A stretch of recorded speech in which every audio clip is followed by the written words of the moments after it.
Who was kept on the shelf? Movie की शुरुआत में एक प्यारी सुंदर सी लड़की को दिखाया जाता है जिसकी माँ उसे शहर के हर ब्यूटी कंपटीशन में लेके जाती है। उसकी माँ उसे हमेशा से बोलती आई हुई है, बेटी अगर मुझे तुम्हारे होशियार होने या सुंदर होने में से किसी एक को चुनना हो तो मैं हर बार तुम्हारे लिए सुंदरता को चुनूंगी। और ये बातें उस छोटी बच्ची के दिमाग में हमेशा क्लियर रह जाती हैं। लड़की का नाम एमिलिया है और ये छोटी लड़की अब बड़ी होकर और भी ज्यादा सुंदर हो चुकी है। एमिलिया अब एक मशहूर सुपर मॉडल बन चुकी है और उसका आने वाला भविष्य बहुत ही सुनहरा दिख रहा है। वो अपने काम में काफी सफल हो चुकी है, लेकिन अब उसको अपना काम बहुत बोरिंग लगने लग गया है। उसको घंटों घंटों तक काम करना पड़ता है और ऊपर से उसको अजीब अजीब फोटोग्राफर्स भी तंग करते रहते हैं। एमिलिया को अपने एक फैशन शो के दौरान एक हैरी नाम का आदमी मिलता है जो कि सुंदर दिखने के साथ साथ करोड़पति भी है। दोनों के रिश्ते की बहुत अच्छी और जोशीली शुरुआत होती है और जल्द ही एमिलिया हैरी के बड़े घर में रहने के लिए आ जाती है। उसको लगता है कि मेरी जिंदगी तो अब परियों की कहानी की तरह हो जाएगी। एक सुबह एमिलिया की नींद बाहर से कुछ अजीब आवाजों से खुलती है। वो आवाजें हैरी के ऑफिस से आ रही होती हैं,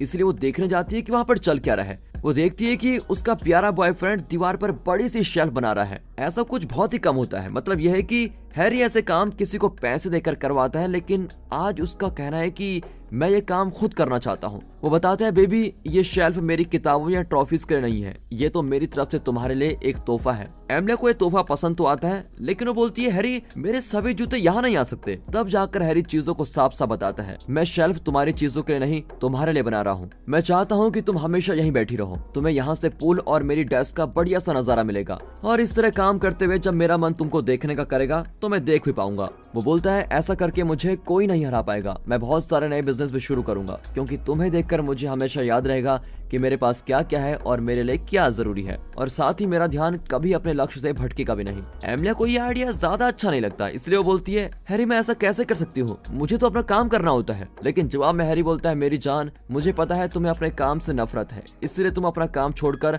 हमेशा के लिए मेरे सामने रहने लगो। तुम बहुत खास हो, इसलिए तुम्हारी जिंदगी भी बाकी लोगों से अलग और खास होनी चाहिए। मैं नहीं चाहता कि तुम किसी भी चीज के बारे में कभी चिंता करो। हैरी ये तक बोल देता है, जब भी तुम यहाँ पर रहोगी मैं तुम्हारी पूजा करूंगा। मुझे फर्क नहीं पड़ता कि लोग क्या सोचते हैं, अगर तुम ऐसा करोगी तो मुझे बहुत खुशी मिलेगी। ये सभी बातें सुनकर वो हैरी की बात मान लेती है। हैरी ऊपर शेल्फ तक जाने में एमिलिया की मदद भी करता है, उसको एक तकिया भी देता है ताकि एमिलिया आराम से बैठ सके। सीढ़ी को ले जाने से पहले वो बोलता है, ये नजारा तो बहुत सुंदर है। इसके बाद हैरी उन दोनों के लिए नाश्ता बनाने के लिए चला जाता है और अभी एमिलिया अपने कमरे में अकेली बैठी है। एमिलिया इस चीज की आदत डालने की कोशिश करते हुए आराम से बैठ जाती है। कुछ समय बाद हैरी और एमिलिया शादी कर लेते हैं, लेकिन पार्टी के समय भी एमिलिया को अपना सारा समय ऊपर शेल्फ पर ही बैठे रहना पड़ता है। बाकी सभी लोग मजे कर रहे होते हैं, एक दूसरे के साथ बातें कर रहे होते हैं और वो बेचारी अपनी शादी की ड्रेस पहनकर अकेले बैठी है। जब हैरी अपने दिल की बातें सभी को बता रहा होता है तो वो सभी से एमिलिया के लिए दुआएं मांगता है। सभी ऐसा करते हुए अपने शराब के गिलास एमिलिया की तरफ करते हैं। अब सभी लोगों का ध्यान एमिलिया पर है, इसलिए वो खुश भी हो जाती है।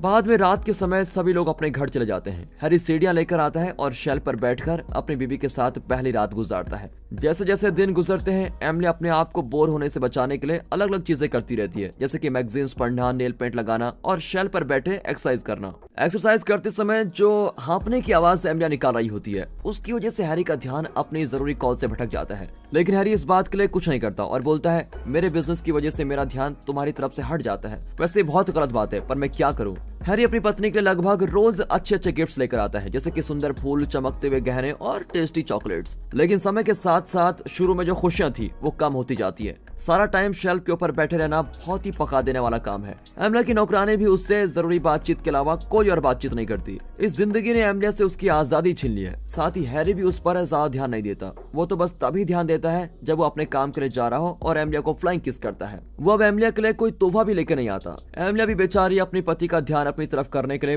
बहुत ही सुंदर सुंदर ड्रेसेस डालती है, लेकिन हैरी उस पर कोई ध्यान ही नहीं देता। अब तो काम के समय अगर एमिलिया कोई छोटी मोटी आवाज भी निकाल लेती है या फिर कुछ बातचीत शुरू करने की कोशिश करती है तो भी हैरी उसको चुप करवा देता है। बेचारी एमिलिया एक सजावट की चीज बनकर रह गई है, एक ऐसी पत्नी जो ट्रॉफी बनकर रह गई है। एक दिन एमिलिया अब तक की सबसे सुंदर ड्रेस पहनती है और सोच रही है कि काश काश आज मेरा पति मुझ पर ध्यान दे, लेकिन ऐसा कुछ होने की जगह हैरी का ध्यान तो इस बात पर जाता है कि उसकी डेस्क पर सूरज की रोशनी नहीं पड़ रही है। इसलिए वो अपनी नौकरानी को बुलाता है और डेस्क को उल्टा घुमाने के लिए बोलता है, और ऐसा होने से बेचारी एमिलिया को अपने पति की पीठ ही दिखती है और आखिरकार वो अपने आंसू निकालने से रोक नहीं पाती। 3 साल बाद एमिलिया अभी भी शेल्फ पर बैठी हुई है। उसको सुनाई देता है कि हैरी अपने काम के बाद वापस घर आ गया है। लेकिन वो आज एमिलिया को देखने के लिए भी नहीं आता। दोनों के बीच दूरियां बढ़ चुकी हैं और हैरी एमिलिया से बोर हो चुका है। एमिलिया अपने पति को आवाज लगाती है, लेकिन इस बात से कोई फर्क नहीं पड़ता, उसका पति वहाँ आता ही नहीं। ये बात एमिलिया के दिल को लग जाती है और वो शेल्फ से नीचे उतरने का तय करती है। शेल्फ वैसे जमीन से ज्यादा ऊंचाई पर तो नहीं है, लेकिन इतने सालों तक वहाँ अकेले रहने की वजह से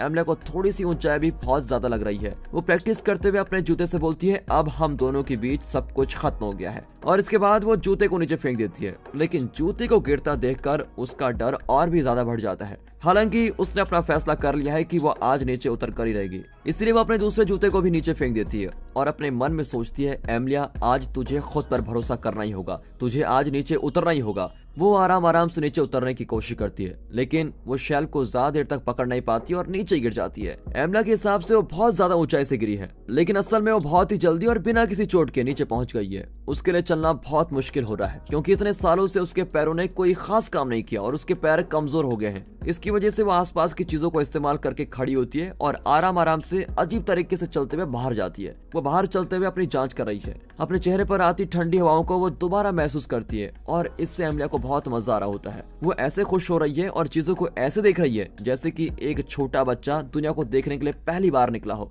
अपनी खुशियों के दौरान एमिलिया पूल के पानी को टच करती है, कुछ टेनिस बॉल्स को फेंकती है और अपने जूते पहनने से पहले पूरे घर में मस्त डांस करती रहती है। इसके बाद वो बाहर जाती है और एक डाकिया की गाड़ी में बैठ जाती है, जो कि उसको शहर में लेके जाता है। शहर चलने पर भी उसकी हरकतें ऐसी रहती है, वो अब थोड़ा बहुत ठीक से चल पा रही है। आखिरकार उसको महसूस हो ही जाता है कि वो अब वापस इस दुनिया का हिस्सा बन गई है। एमिलिया एक ट्रक को गले लगाती है, आते जाते लोगों को हाई बोलती है, मेज के ऊपर खड़ी होकर नाचती है और एक आदमी से स्कूटर पर जाने के लिए लिफ्ट भी मांगती है। वो सारे रास्ते मजे करते हुए आती है। जब वो समुद्र के किनारे पहुंचती है तो एमिलिया स्कूटर से उतरकर दोबारा इधर उधर घूमने लगती है। एक और बार वो किसी अजनबी के साथ नाचती है, लेकिन एक आदमी के पार्किंग फाइन की पर्ची भी फाड़ देती है। फिर वो योगा करते हुए लोगों के साथ योगा करती है, एक कुत्ते के पीछे भागती है और घूमते फिरते समुद्र के किनारे पहुंच जाती है। अब वो नाचने लगती है और आसपास के लोग भी उसके साथ नाच रहे होते हैं। इसके बाद वो समुद्र में जाती है और पानी की ठंडी लहर के टकराने से वो होश में आ जाती है। उसको असली दुनिया में वापस आने के लिए कुछ ऐसी चीज की जरूरत थी। अब एमिलिया कुछ अजनबी लोगों से बात करने की कोशिश करती है, लेकिन वो लोग एमिलिया की खुशी का हिस्सा ही नहीं बनना चाहते और जब एमिलिया उनसे तौलिया मांगती है तो वो लोग ऐसा करने से भी मना कर देते हैं। अकेले इधर उधर ठंड में घूमते हुए एमिलिया पूरे शहर में दोबारा घूमने लगती है और तब तक घूमती है जब तक वो एक मेकअप करने वाली दुकान पर नहीं पहुंच जाती। वो देखती है कि कुछ औरतें अंदर अपना मेकअप करवा रही हैं और फिर अपने चेहरे की परछाई एक ग्लास में देखती है। उसकी आंखों में लगा मस्कारा फैल गया है और उसका सारा मेकअप उतर चुका है। अब खुद की शक्ल सूरत ठीक करने के लिए वो दुकान के अंदर जाती है और अपने चेहरे को साफ करने के लिए फ्री सैंपल वाला मेकअप इस्तेमाल करती है।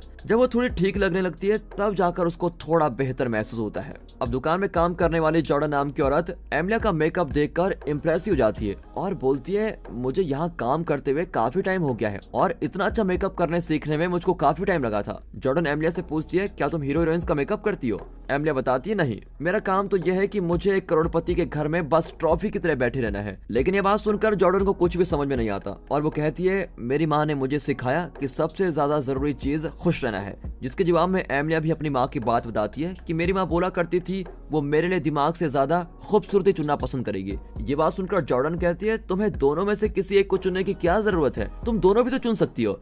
एमिलिया को ये बात बहुत पसंद आती है और वो बोलती है, हाँ, मैंने तो कभी ऐसा सोचा भी नहीं। एमिलिया के जाने से जॉर्डन अपनी दुकान की कुछ चीजें एमिलिया को बेचने की कोशिश करती है, क्योंकि ऐसा करने पर उसको कमीशन मिलेगा। लेकिन एमिलिया के पास तो पैसे है ही नहीं। वो कहती है, सॉरी, मैं कुछ नहीं खरीद सकती। कुछ समय बाद एमिलिया वापस अपने घर पहुंचती है और खड़ी रहकर शेल्फ को देखी जा रही है। कुछ देर बाद वो घबराते हुए एक डंडा लेती है और उसकी मदद से शेल्फ को तोड़ने लगती है।